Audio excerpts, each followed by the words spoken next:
悉达多见到了佛陀，为什么转身就走？有一本书，名字就叫悉达多，书里的主人公，一个苦苦寻找解脱的年轻人，也叫悉达多。他找了大半辈子，有一天，他真的遇见了佛陀本人，一个已经彻底觉悟、圆满无缺的活佛站在他面前。所有见过这位佛陀的人都拜倒在地，他最好的朋友当场就皈依了，留下来做了弟子。可悉达多呢？他盯着这位完美的觉者看了很久，然后轻轻说了一句：谢谢你，但我不会跟随你。说完，他转身独自走进了树林。你想想这有多反常，一个找了一辈子答案的人，答案就活生生站在他面前，伸手就能抓住，他却撒手走了。这个动作里藏着整本书最深的秘密，可能也藏着修行这2个字最深的秘密。Hello， 大家好，我是王立杰。今天我们聊的这本《悉达多》，作者是德国人赫尔曼·黑塞。这本书写于1922年，黑塞后来拿了诺贝尔文学奖。他给这本小书加了一个副标题，叫一首印度的诗。一个身在欧洲的德国人，痴迷地读那些古老的东方经典，结果写出了一本让全世界几代年轻人当成枕边书的小说。很多人都是在最迷茫的时候翻开它的。我们先得说清楚一个特别容易搞混的地方，历史上那位真正的佛陀全名叫乔达摩·悉达多，而黑塞做了一件很狡猾的事儿，他把这个名字劈成了2半，悉达多这半给了书里的主人公，乔达摩这半给了书里那位真正的佛陀。所以在这本书里，悉达多和佛陀是2个不同的人，但你把他们的名字合起来，正好就是历史上那一个人。黑塞这一刀劈得太妙了，他好像在偷偷告诉你，你和佛本来是同一个名字，只是被劈开了。你这辈子要做的，不是去追那失散的另一半，而是自己活成完整的那一个人。好，现在回到那个核心问题，佛陀就在眼前，圆满无缺，悉达多为什么要走？书里写了他们那段对话，我每次读都心头一震。悉达多对佛陀说，世尊，您的法义完美无瑕，逻辑严密，您把整个世界讲成了一条因果的链条，清晰的无可辩驳，您已经抵达了所有人追寻的顶峰。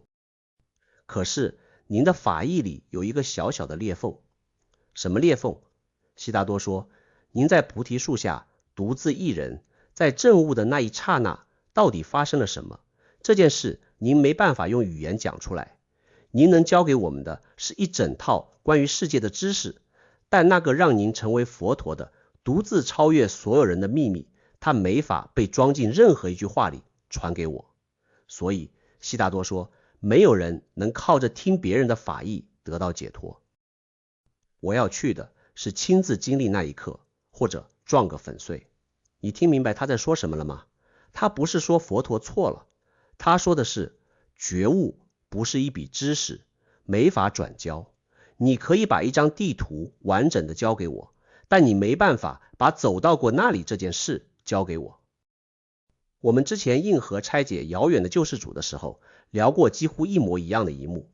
智玄大师听完丁元英那套无懈可击的天道布局，回他的也是这个意思。道理上对，不等于真正做到。地图画的再精准，终究不是脚下那片真正的土地。佛陀听完，安静地看着他，说了一句意味深长的话。佛陀说，你很聪明，我的朋友，你很会说话，但是要提防，不要太过聪明。然后佛陀走了，悉达多也走了。这2个人谁也没说服谁。我说到这儿，你有没有觉得这一幕戳中了我们这个时代很多人的痛处？我们的评论区里反复有人在问同一个问题，问的人心里发酸。他们说，道理我都懂啊，空性我也读明白了，无常无我讲得头头是道，可我为什么还是过不好这一生？我一遇到事儿，该焦虑还是焦虑，该崩溃还是崩溃，那些道理一个都顶不上用。悉达多这个故事就是冲着这个问题来的。懂和正道中间隔着一整条河，你把佛经背得滚瓜烂熟，那是别人渡河用的筏，你只是把别人的筏摆在岸边看了又看，你自己一次都没下过水。那悉达多走了之后，他干了什么呢？这是这本书最颠覆也最真实的地方。你以为他拜自己为师，一个人去深山苦修，很快就开悟了？不是的，他走出树林的第一个发现是，我找了这么多年，又是当婆罗门，又是当苦行的沙门，我一直在拼命的消灭那个我，想把我融化掉，融进那个叫梵、叫阿特曼的宇宙本体里去。可结果呢？我把自己给弄丢了。我对这个神秘的悉达多竟然一无所知。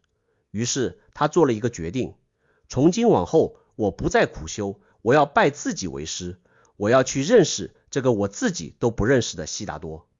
听起来很励志，对不对？可这条路把他带去了哪儿？他把悉达多一头带进了红尘。他爱上了一个美丽的女人，跟他学怎么爱。他去做生意，成了商人，学会了赚钱、喝酒、赌博。他越来越有钱，越来越发福，也越来越麻木。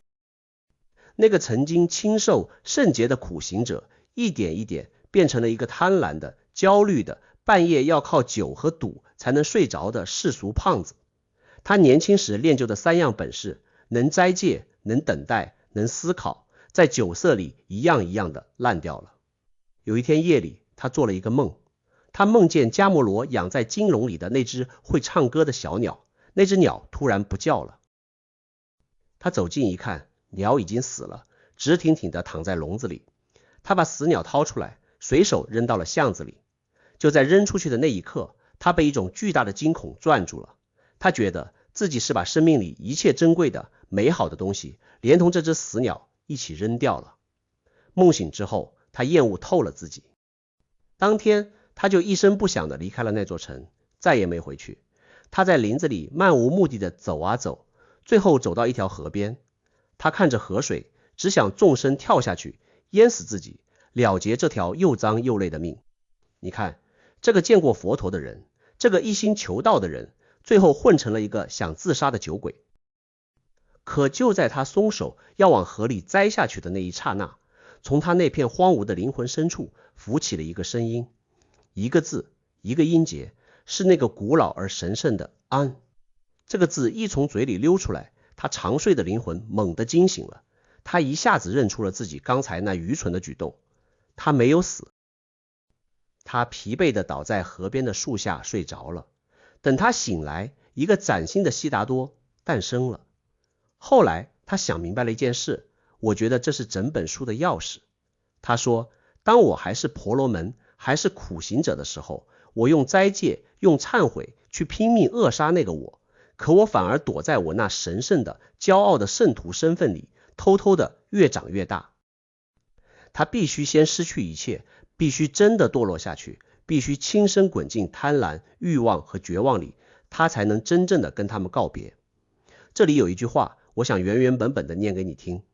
悉达多说，淫乐和财富不属于善，这件事我早就知道了，我知道了很久。可是这一次，我不只是用思想知道，我还用眼睛、用心灵、用肉体亲自经历了它。你品品这句话，早就知道和亲自经历过是两回事儿。这就是为什么懂了那么多道理还是过不好，因为道理是用脑子知道的，而活着是用整个人去经历的。佛陀那条干净的法义里恰恰没有这一段，没有那段他必须自己跌进去又自己爬出来的脏路。悉达多当年看见的那个裂缝，原来要用他整个后半生，用一场彻底的沉沦才能填上。被河水救起来之后，悉达多没有再去找任何大师，他留在了河边，跟着一个摆渡的老船夫做了一个船夫。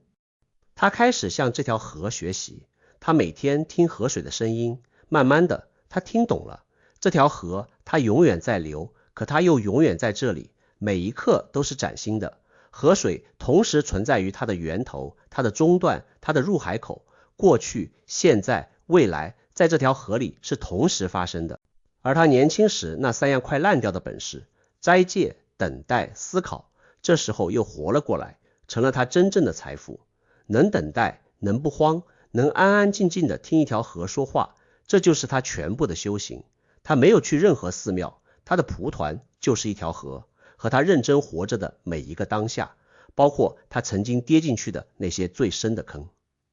可故事到这儿还没完，你以为他成了河边的智者就圆满了？这条河还给他留了最后一课，而这一课差点又把他打垮。他有一个儿子，当年那个教会他怎么爱的女人迦摩罗带着孩子去朝拜佛陀的路上被毒蛇咬死了，把一个11岁的男孩留给了他。你猜怎么着？这个能一眼看穿佛陀，连大彻大悟的活佛都敢拒绝的智者，在自己亲儿子面前彻底破了功。这孩子在城里的富贵窝里长大，被宠坏了，冷漠任性，根本瞧不起这个住破茅屋的船夫父亲。